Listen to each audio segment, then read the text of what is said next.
পরিচালন সমিতির সভাপতি তিনি তো তৃণমূলের নেতা। কাজী তৃণমূলের নেতা যখন একটি স্কুলের পরিচালন সমিতির দায়িত্বে, তার মানে বাধ্য করেছে ওই টাকা, আমি বলবো কাটমানি নেওয়া নয়, ওটা লুটমানি হয়ে গেছে, মানে গোটা অর্থটাই লুট হয়েছে। তা না হলে অ্যাকাউন্টস দেখিয়ে দিলেই তো হতো, দুধ কা দুধ পানি কা পানি হয়ে যেত। তো এইভাবে রাজ্য সরকার যদি তার নেতাদের সমস্ত বিদ্যালয়ের অর্থ লুট করাতে মদত করে, তাহলে এ রাজ্যের শিক্ষা ব্যবস্থা আর কোথায় যাবে? এটা সম্পূর্ণ রাজনৈতিক চক্রান্ত, রাজনৈতিক ষড়যন্ত্র। বিরোধীদের কোনোরকম ইস্যু না পেয়ে যারা এই অভিযোগ করছে, এই অভিযোগ আমি মনে করি সম্পূর্ণভাবে মিথ্যা।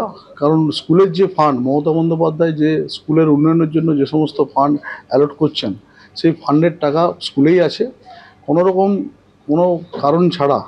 কারণ কিছু কারণের জন্য হয়তো বা মার্চ মাস ইয়ার এন্ডিং চলছে, সেই ইয়ার এন্ডিংয়ের জন্য টেন্ডার প্রক্রিয়াটা চালু হয়নি। আর 7 দিনের মধ্যে আমার কাছে যতটুকু খবর টেন্ডার প্রক্রিয়া শুরু হবে। কিছুই হয়নি। আমার শারীরিক অসুবিধার জন্য, পারিবারিক সমস্যার জন্য আমি কাজটা করাতে পারিনি। ডিআই সাহেবকে পারমিশন করেছি 3 মাসের জন্য কাজটা কমপ্লিট করতে হবে, এবং আমি টেন্ডারের জন্য কাগজপত্র কাজ জমা দিয়েছি। তবে হ্যাঁ, এটা মানছি যে কাজটা ডিলে হয়েছে আমার ব্যক্তিগত সমস্যার কারণে। এই জন্য কাজ 3 মাসের মধ্যে কমপ্লিট হবে, ইসি আমি জমা দেবো ডিআই। আমি ডিআই সাহেবকে কথা দিয়েছি যে 3 মাসের মধ্যে কাজটা কমপ্লিট করে আমি ইসি জমা দেবো। আর্থিক তছরুপের অভিযোগ এবং সেই অভিযোগে স্কুলে বিক্ষোভ, প্রধান শিক্ষক এবং সহ শিক্ষকদের আটকে বিক্ষোভ দেখান অভিভাবকরা। বাঁকুড়া 2 নম্বর ব্লকের মানকানালি গ্রাম পঞ্চায়েতের মগরা হাই স্কুলের ঘটনা। অভিভাবকরা যখন অভিযোগ জানাচ্ছেন, প্রধান শিক্ষক অভিযোগ অস্বীকার করে বলছেন শারীরিক অসুস্থতার কারণেই দেরি হয়েছে। আর অভিভাবকরা তাদের কি বক্তব্য দেখুন।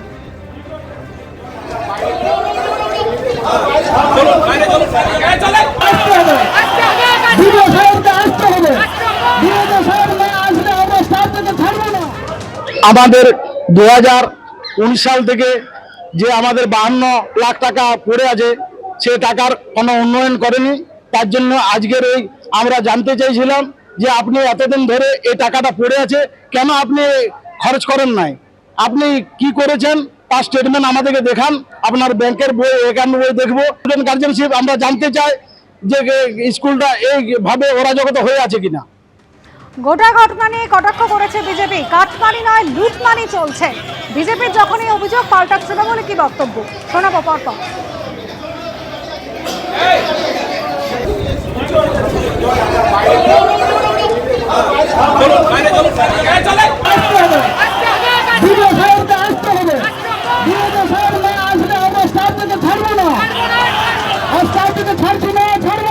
আর্থিক তছরুপের অভিযোগে স্কুলে বিক্ষোভ, প্রধান শিক্ষক এবং সহ শিক্ষকদের আটকে বিক্ষোভ দেখাচ্ছেন অভিভাবকরা।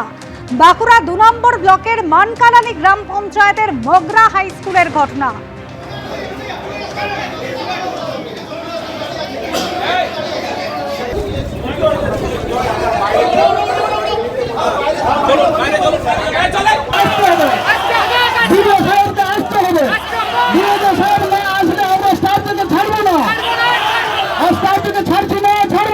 যুব তৃণমূল সভাপতি বুদ্ধদেব শর্মা আর এই নির্লজ্জ হেডমাস্টার দুজন মিলে টাকাটা তছনছ করার চক্রান্ত করেছে। এর বিরুদ্ধে আমার জনগণ সেটা করবেন, কেন করেন না? পূর্ণেন্দু সিংহ আমাদের প্রতিনিধি রয়েছেন আমাদের সঙ্গে টেলিফোন লাইনে। পূর্ণেন্দু, কি কারণে এই বিক্ষোভ? দেখো, তোমাকে বলে রাখি যে পরিচালনা সমিতি এবং মানে স্কুলের যে অভিভাবকরা রয়েছে তারা একটা মিটিং ডাকে স্কুলে। অভিভাবকদের যেটা অভিযোগ হচ্ছে যে এই স্কুলের যে প্রধান শিক্ষক এবং পরিচালনা সমিতির যে সভাপতি রয়েছে, তারা যে স্কুলের যে মানে যে টাকা রয়েছে আর্থিক তছরূপের অভিযোগ তুলছে। এবং দেখা গেছিল যে প্রধান শিক্ষক সহ স্কুলের যে আরো বাকি শিক্ষক এবং পরিচালনা সমিতির যারা আধিকারিক রয়েছে তাদেরকেও ঘেরাও করে রেখে মূলত বিক্ষোভ দেখায়। যেটা অভিভাবকদের তরফ থেকে যে জানানো হচ্ছে, অভিযোগ করছে যে 50 লক্ষ টাকার বেশি 2019 সাল থেকে এই টাকাটা রয়েছে। টাকাটা কোথায় রয়েছে? প্রধান শিক্ষকের কাছে প্রশ্ন জানতে চাই, প্রধান শিক্ষক কিন্তু সদুত্তর দিতে পারছে না। এবং এবং যে অ্যাকাউন্টের যে বইয়ের যে খাতা, সেই খাতার হিসাব চাইছিল, যে খাতাটা দেখানো হোক, তাদেরকে রসিদ দেখানো হোক যে টাকাটা কোথায় রয়েছে। প্রধান শিক্ষক কিন্তু সদুত্তর দিতে পারছে না। প্রধান শিক্ষক যেটা জানাচ্ছে যে আমার শারীরিক অসুস্থতার কারণে এই কাজ করতে পারেনি, খুব শীঘ্রই কাজ হবে। কিন্তু অভিভাবকদের যেটা অভিযোগ করছে যে প্রধান শিক্ষক এবং যে পরিচালনা সমিতির সভাপতি রয়েছে বুদ্ধদেব শর্মা, এবং উনি এই ব্লকের বাঁকুড়া 2 নম্বর ব্লকের তৃণমূলের যুব সভাপতির দায়িত্বে রয়েছেন, এই দুজন মিলে যোগসাজশ হয়ে আর্থিক তহজুবের অভিযোগ তুলছে অভিভাবকদের তরফ থেকে। অভিযোগ অস্বীকার করছে বুদ্ধদেব শর্মা। বুদ্ধদেব শর্মা যেটা জানাচ্ছে যে রাজনৈতিক প্রতিহিংসা এবং রাজনৈতিক দল বিজেপির তরফ থেকে ষড়যন্ত্র করে আমার নামে কালিমালিপ্ত করার চেষ্টা করছে, এবং ইতিমধ্যে দেখতে পাওয়া যাচ্ছে যে স্কুল পরিবর্তক তরফ থেকে পুরো বিষয়টা খতিয়ে দেখার আশ্বাস দিয়েছে। ধন্যবাদ পূর্ণেন্দু। স্কুলের পরিকাঠামো উন্নয়নের জন্য 50 লক্ষের বেশি টাকা বরাদ্দ করা হয়েছিল, কিন্তু 5 বছর পেরিয়ে গিয়েছে, স্কুলে কোনো উন্নয়ন হয়নি। অভিভাবকরা যখন এই অভিযোগ জানাচ্ছেন,